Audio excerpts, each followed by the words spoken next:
Hello everyone, welcome back to Python programming series. तो पिछले tutorials में हम लिस्ट एंड टुपल्स के बारे में डिस्कशन किए थे, लेकिन आज के ट्यूटोरियल्स में हम सेट के बारे में डिस्कशन करने वाले हैं। और सेट यहाँ पे एक बहुत इंपॉर्टेंट कंसेप्ट होता है, क्योंकि ना इसके अंदर हम यूनिक वैल्यू लिखते हैं, डुप्लीकेट वैल्यू नहीं लिख सकते। और डुप्लीकेट वैल्यू लिखेंगे तो उसको रिमूव कर देता है, ओवरराइड कर देता है। ठीक है। और जैसे कि मैथमेटिक्स में दोनों सेट के अंदर यूनियन, इंटरसेक्शन, डिफरेंस निकाल देते हैं, उसी तरह यहाँ पे भी हम पाइथन प्रोग्रामिंग के थ्रू भी हम वो चीज यूनियन, इंटरसेक्शन एंड डिफरेंस निकाल सकते हैं। तो ये ट्यूटोरियल बहुत इंपॉर्टेंट होने वाला है, तो वीडियो को लास्ट तक जरूर देखना। ठीक है, तो वीडियो को स्टार्ट करते हैं।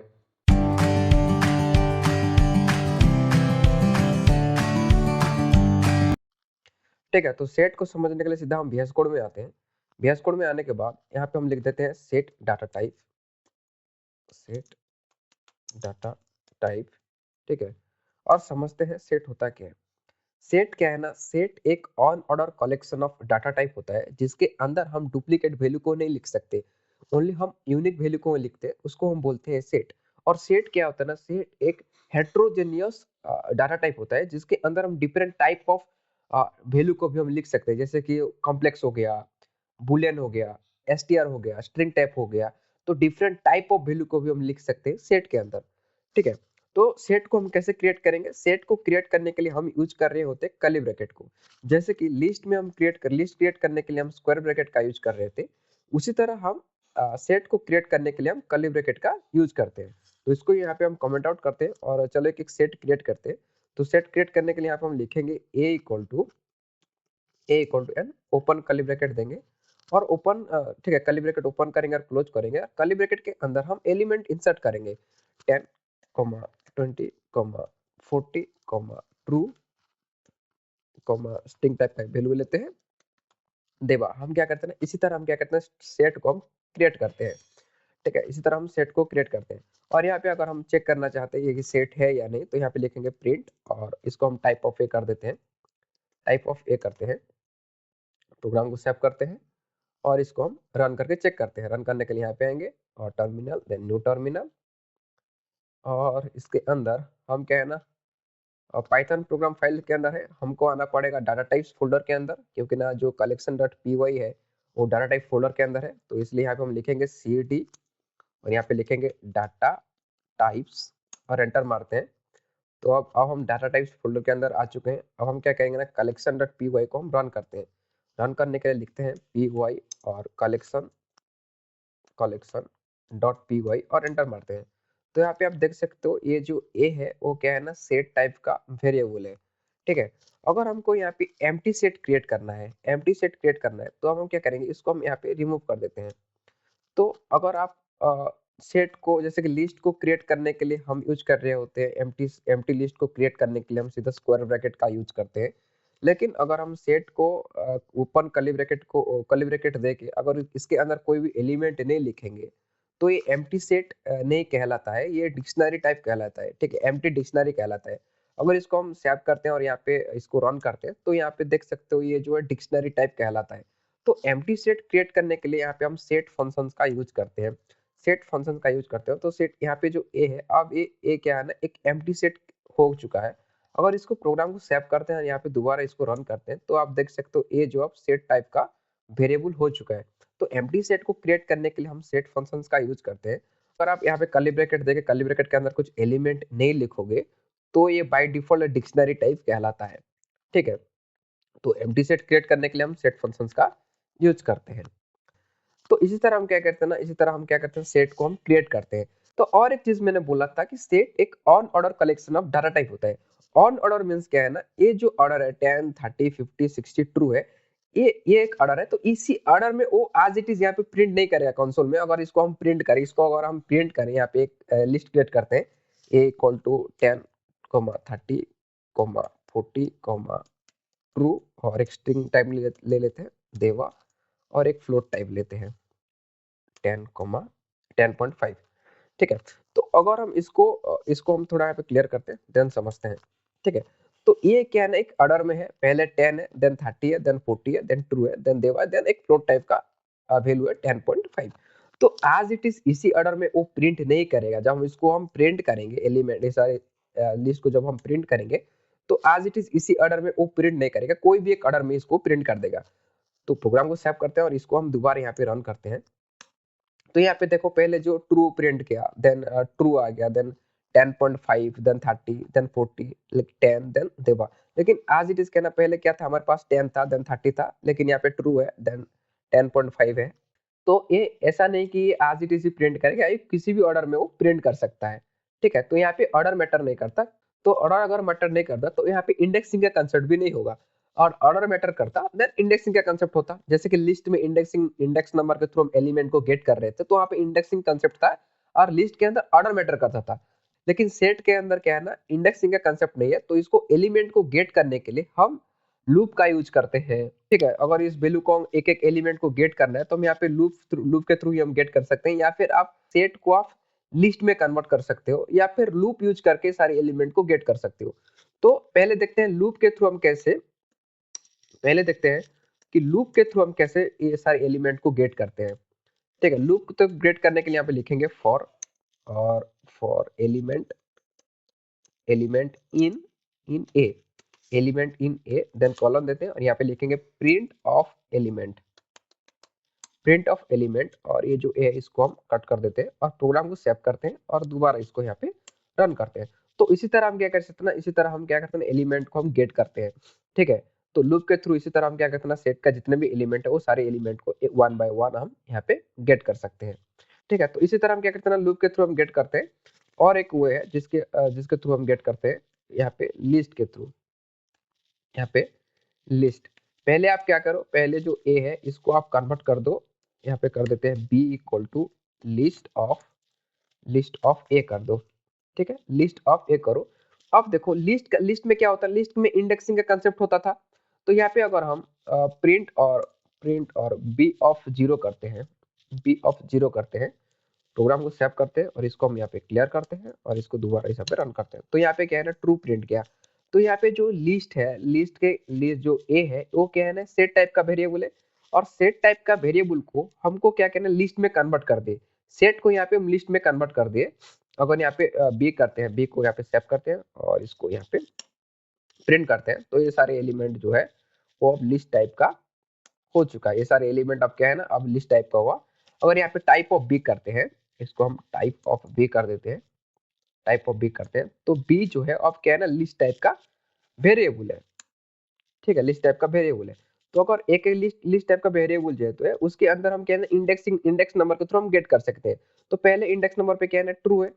तो यहाँ पे अगर ए ऑफ बी ऑफ ए करते हैं, बी ऑफ जीरो करते हैं, बी ऑफ जीरो करते हैं, तो क्या करें, ट्रू को वो प्रिंट करेगा।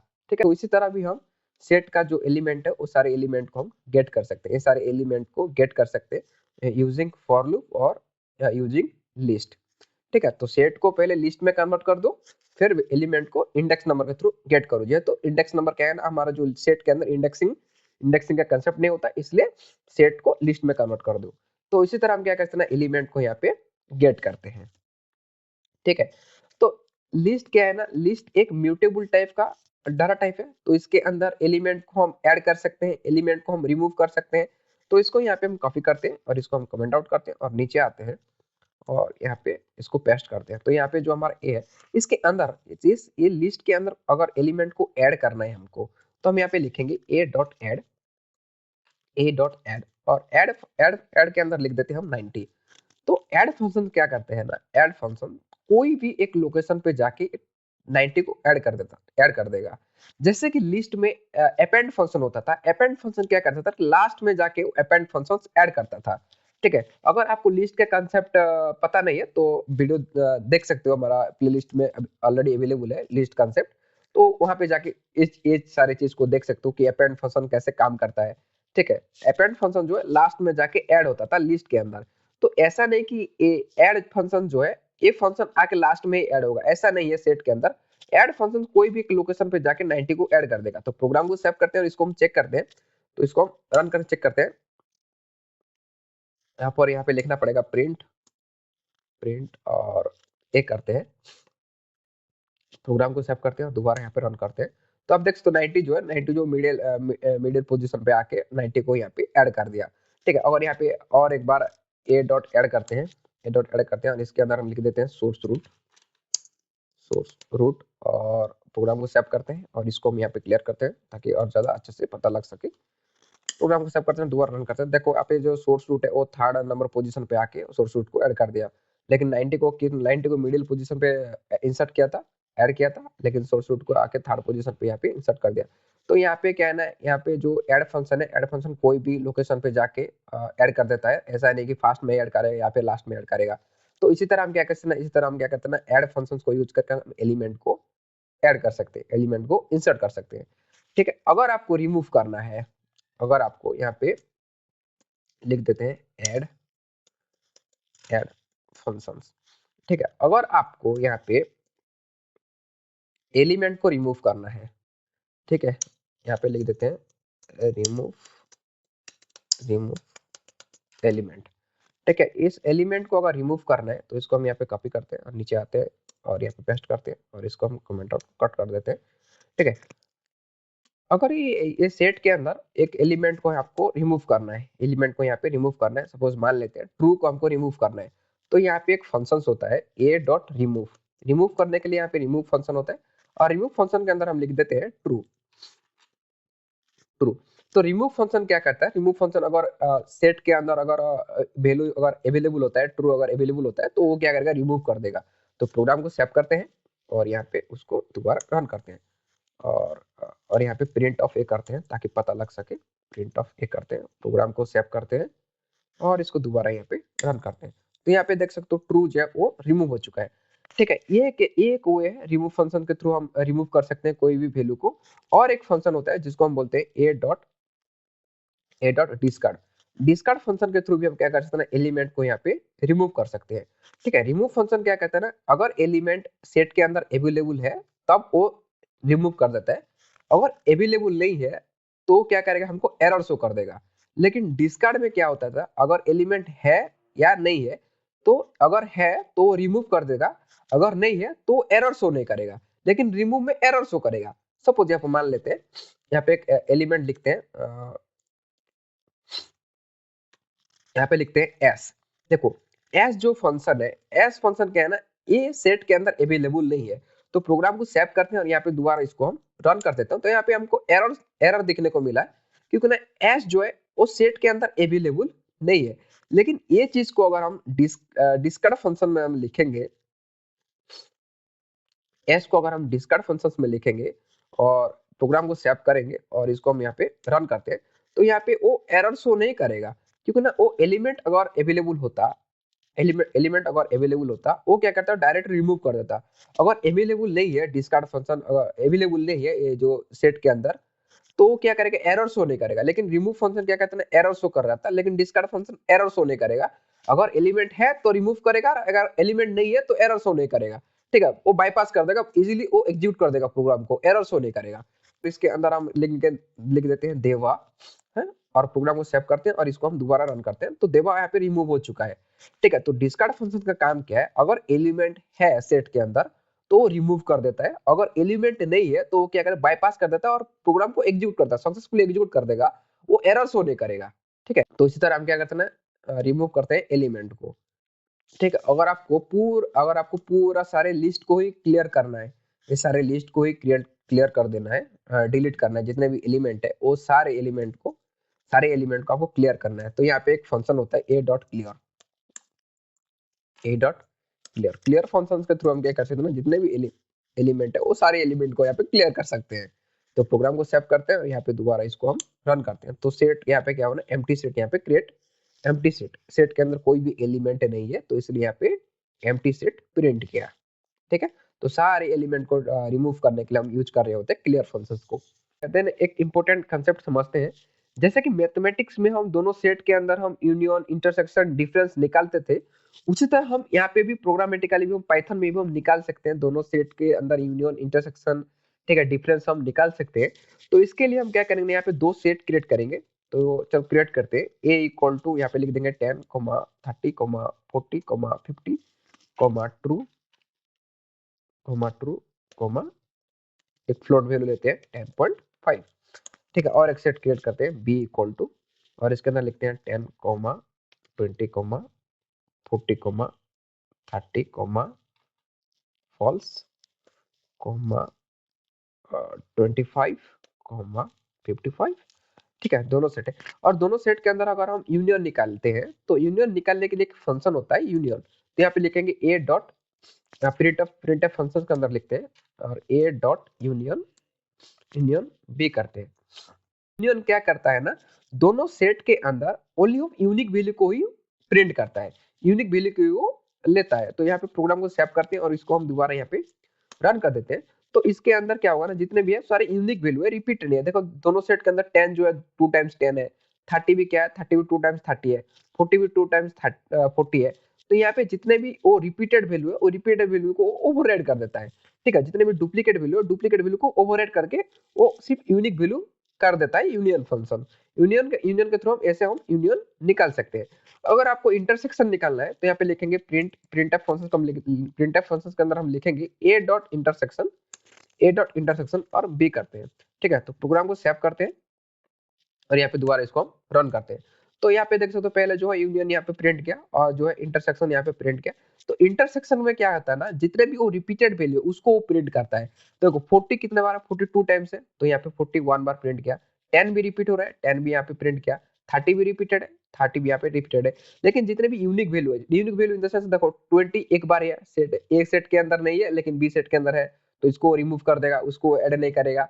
ठीक है, 50 सेट ए के अंदर है लेकिन 50 जो है बी सेट के अंदर नहीं है। ठीक है, तो यहाँ पे क्या कहता है ना, सिर्फ वो डुप्लीकेट वैल्यू को ही लेता है, यूनिक वैल्यू को रिमूव कर देता है इंटरसेक्शन के अंदर।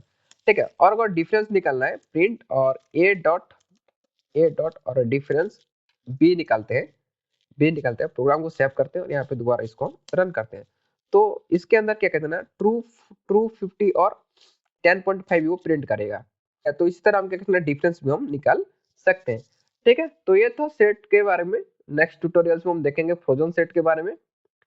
ठीक है, अगर ये वीडियो आप लोगों को अच्छा लगा हो तो वीडियो को लाइक कीजिए, शेयर कीजिए और चैनल को सब्सक्राइब करना मत भूलना। ठीक है, थैंक यू फॉर वॉचिंग।